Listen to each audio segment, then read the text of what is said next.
Les amis, bonjour à tous, j'espère que vous allez bien, toujours en direct des vacances, plus pour longtemps, mais il fallait encore un petit peu de contenu pour partager avec vous, encore une fois, un petit peu suite à cette catastrophe du Classico qui a eu lieu en élimination, en finale de Supercoupe avec la victoire du Barça 5-2 et l'humiliation dans tous les sens du terme qui a pu avoir lieu. Je voulais revenir après ces jours qui ont eu lieu, on a fait le débrief à chaud, on a fait le retour à froid à l'aide de vos questions, et maintenant j'ai envie de revenir sur certains petits sujets autour déjà du grand retour de Kylian dans un très gros match depuis l'Atalanta en fait. Depuis l'Atalanta, on a eu un Kylian qui remontait.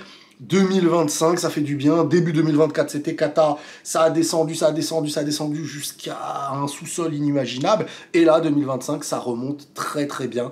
Et on a quand même une sensation d'espoir, de fort potentiel. Et ça, c'est l'élément positif qu'on avait à retenir, même si c'est tellement entaché par une élimination et une défaite tellement douloureuse et humiliante, d'où le titre Serpillère du Barça que je vous ai mis l'autre fois. Et au vu aussi d'un Vinicius plus que moyen, voire mauvais sur le match qu'on a eu, et au vu des dernières prestations avec les cartons rouges, avec les suspensions, on reste sur une image des derniers matchs de Vinicius un peu négatif. Et c'est sur ça que j'ai envie de revenir, sur l'ingratitude, non pas l'analyse, l'ingratitude. L'analyse est de constater bien, pas bien, pas bien. Et l'ingratitude, c'est ouais, mais en vrai qu'ils partent en Arabie, on n'en a pas besoin, parce que dans votre esprit, ça y est, Kylian est de retour.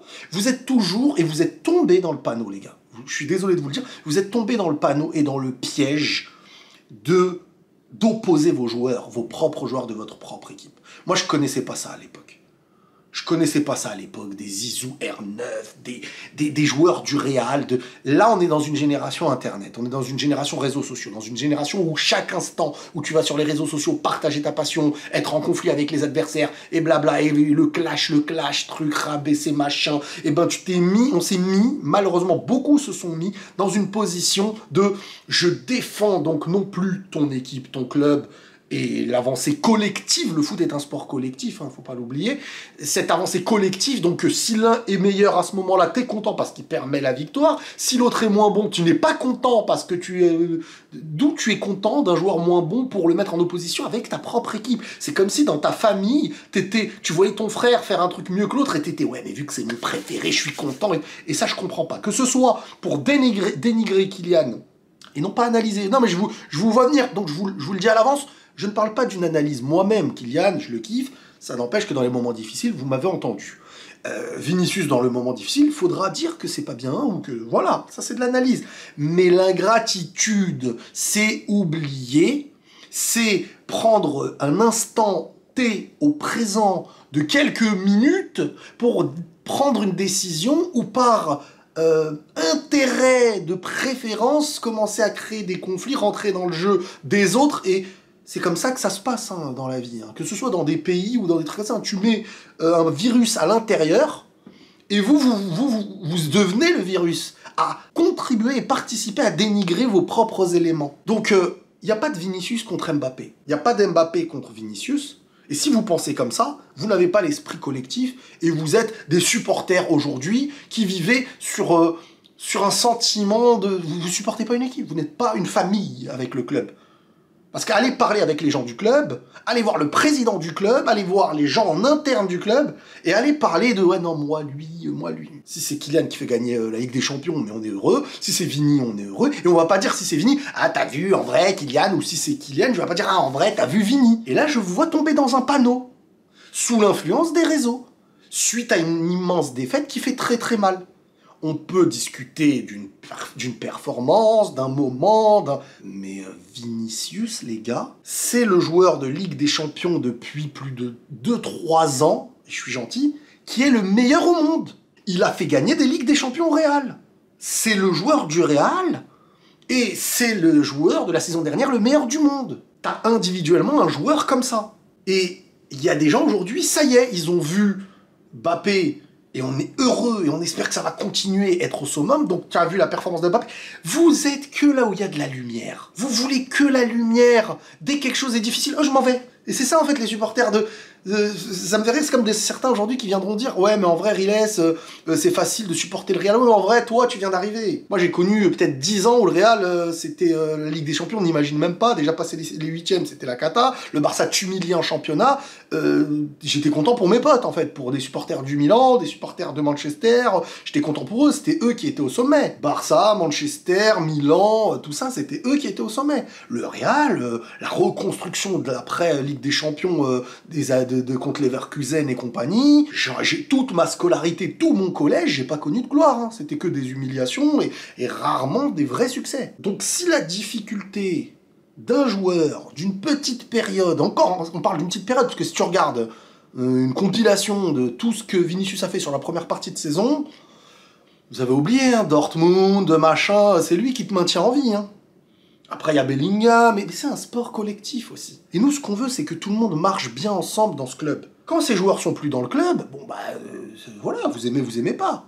Je prends l'exemple de Cristiano, bah, il y en a, c'est des pro-Cristiano, parce que on a kiffé Ronaldo et ce qu'il a apporté au Real comme la légende du club et tout, et donc tu lui souhaites le bonheur derrière et tout. Et que derrière, tu lui souhaites le bonheur ou que tu t'en fiches, on s'en fout. Mais là, vous tombez dans le jeu des autres, là. Vinicius, être ingrat en 2025, en supportant le Real envers Vinicius, je sais pas ce qu'il vous faut. Vous êtes gâtés, pourris. S'il vous faut ça de difficulté d'un joueur pour oublier 2 Ligues des Champions et un niveau stratosphérique, c'est plus que vous avez la mémoire courte. C'est que vous ne vivez que sur la lumière, même dans une histoire de minutes. Je sais pas quoi dire. Mais faut pas être ingrat. Surtout pas avec un Vinicius et ce qu'il a fait au Real Madrid. Parce que là, c'est oublier l'essentiel. C'est le joueur le plus important des dernières années, au plus haut niveau du football. Maintenant, on va revenir sur Kylian Mbappé. Kylian Mbappé, là, a l'air de revenir à un niveau, et encore une fois, il joue à quel poste? Il joue globalement numéro 9. Est-ce qu'il sait être bon numéro 9, comme on a pu le voir dernièrement? Bah oui. Parce que c'est pas une histoire de poste, je vous le répétais, répétais. Ce n'est pas parce qu'il n'était pas à gauche qu'il n'était pas à son niveau. On avait vu à l'Euro qu'il n'était pas à son niveau, même en étant à gauche. Donc quand j'entends des gens sur des plateaux et tout, mais réussir à être insistant sur ce détail-là, je me dis, mais vous n'avez pas suivi sa carrière ou quoi? Au PSG, il a joué à plein de postes. Il était monstrueux à tous ses postes. Et aujourd'hui, on le voit. Il revient à son niveau, tu peux le mettre à gauche. Peut-être que lui, il préfère à gauche, j'en sais rien.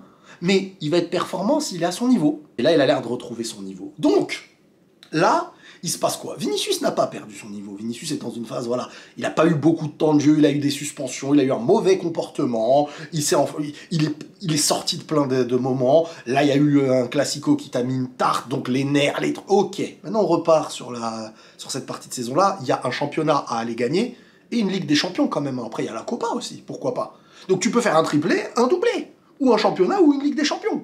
Donc oui, il faut vivre au présent, ça fait mal, la tarte qu'on se mange contre le Barça, mais ce n'est pas la première fois, pour ceux qui suivent le Real depuis très longtemps, de se faire taper, voire humilier par le Barça, tout en pouvant être la meilleure équipe du monde après. Le Real peut perdre contre une équipe en championnat, parfois plus 2, tu peux perdre contre le Barça plus 3, c'est quoi? Bon, là c'était un trophée, j'allais dire c'est les 3 points parfois, c'est tout. Tu t'es fait humilier chez toi, t'es quand même devant le Barça en Liga. Donc là, au présent, ce qui est l'intérêt là du moment, c'est ce qui est derrière.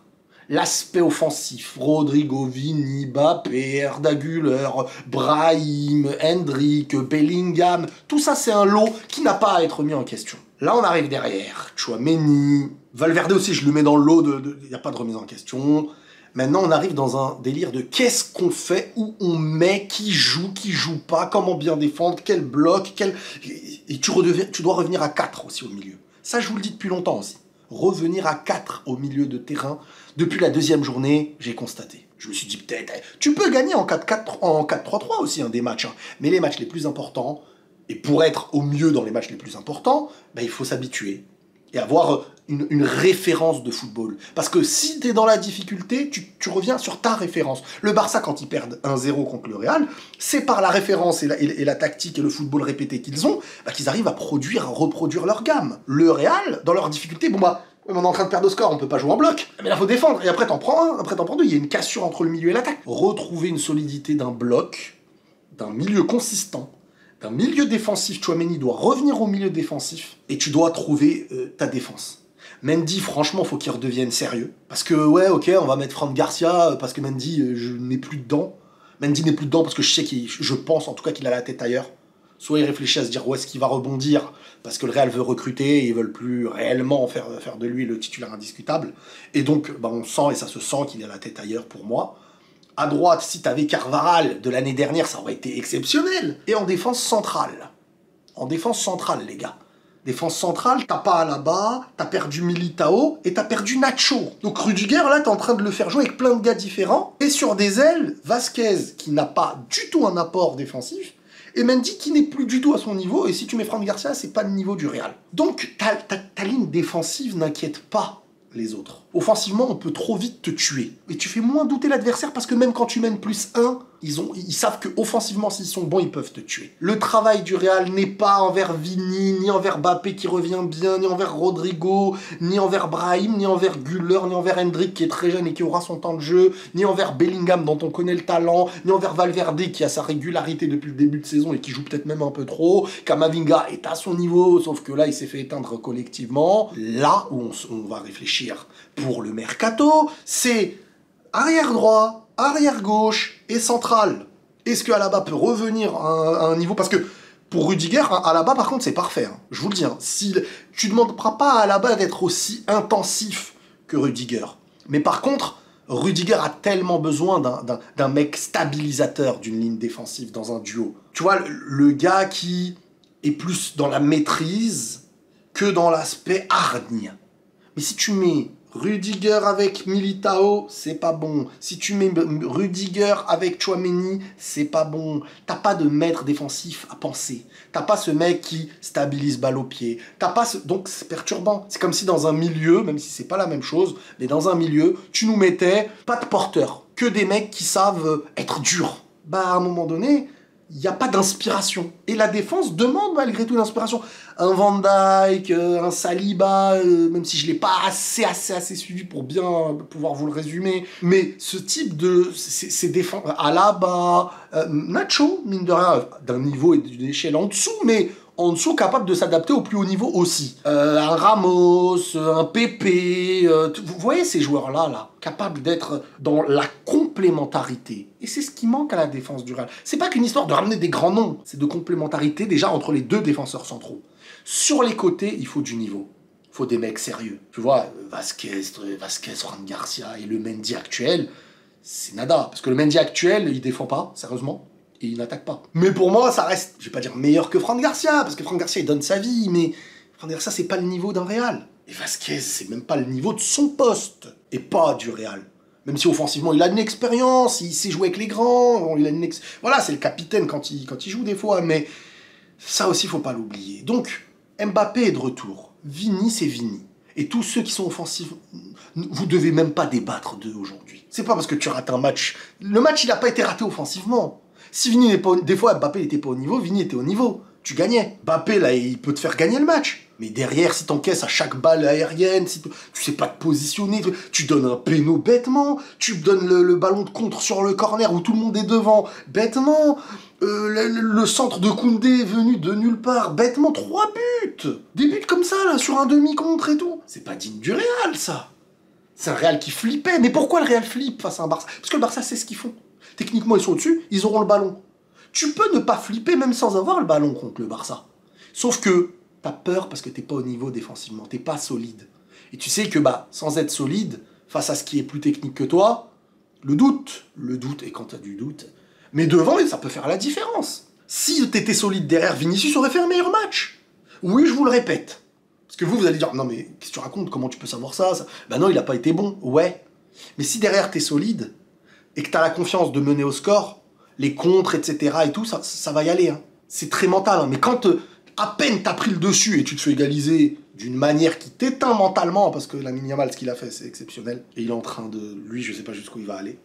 Mais là, les points qu'il marque individuellement, déjà, ça y est, il rentre dans le top 5. Il n'y a pas de débat. Incroyable. Parce que ce qu'il fait, c'est au plus haut niveau. Et il n'y en a pas beaucoup. Individuellement, c'est ce qu'il y a de plus dur dans le foot. Hein. C'est pour ça que souvent, un ballon d'or, c'est donné à un mec qui individuellement change les matchs. Là, il y a Mal, ce qu'il a fait, il change le match du Barça. C'est une action tout seul, sur son côté, tac, tac, et ça a l'air facile pour beaucoup.